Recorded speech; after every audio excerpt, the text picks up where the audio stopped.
Renaud Huvet, voilà, j'aime la musique depuis tout le temps et donc je lis beaucoup, j'écoute beaucoup et bon, je me suis spécialisé quand même dans certains chanteurs, surtout un dénommé Gérard Manset, là, hein, et donc voilà.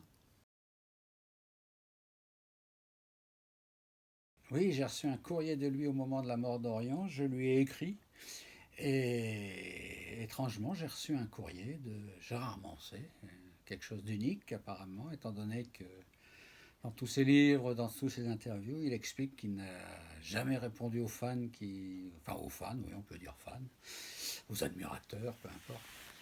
Il ne répondait jamais aux gens. Eh ben non, j'ai une lettre de Gérard Manset. Et en lisant le livre, j'ai appris plein de choses sur certains studios que je ne connaissais pas. Et donc, mais j'ai découvert d'autres studios. Donc, bah, y a toujours Hérouville qui est passionnant malgré tout. Puis il y a tous ceux du sud de la France que je ne connaissais pas trop. Alors les noms, il y a Miraval, il y a Superbert, je sais plus. Enfin, il y a surtout qu'il a brûlé en plus, hein, si Ouais. ma mémoire est bonne.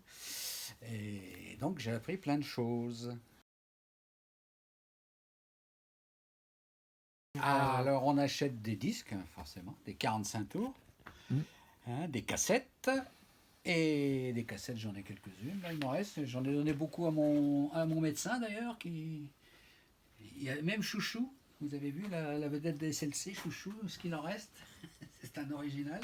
Il commence à partir en miettes, mais c'est rien.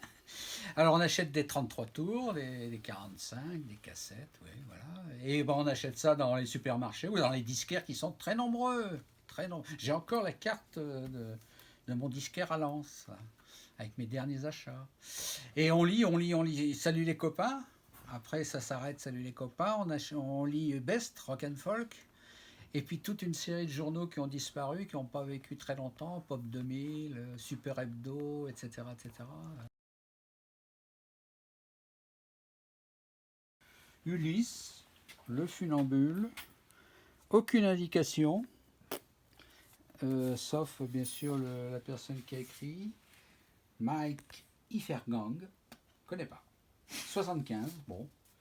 Puis en fouillant dans Internet, on découvre que parmi ces 4 personnes, il y a M. Palmer qui était membre de Bijoux, qui travaille à Rock'n'Folk, et aussi De Menester, je ne sais pas trop le nom, mais qui est un guitariste qui a travaillé beaucoup avec Johnny Hallyday. Voilà. Bon, c'est rigolo. Ah oui, oui, oui, sur les 33 tours et tout, moi je prends ça, je peux passer des heures à regarder les pochettes de disques et à tout lire, paroles, musique, les titres, les musiciens, quel studio, prise de son, tout ça. C'est pour ça les CD, c'est scandaleux, on voit rien, on peut pas ouvrir, ça sert à rien, donc je dois passer à côté de choses intéressantes.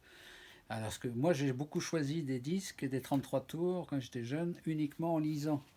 Je ne connaissais pas le chanteur ou la chanteuse, mais j'achetais uniquement parce que le studio m'intéressait, les musiciens m'intéressaient, les paroles m'intéressaient, parce qu'on avait les paroles aussi, évidemment. Voilà, c'est ça, vinyle, c'est ça qui fait que le CD ou toute autre chose est nettement moins bien qu'un bon vieux vinyle. Voilà.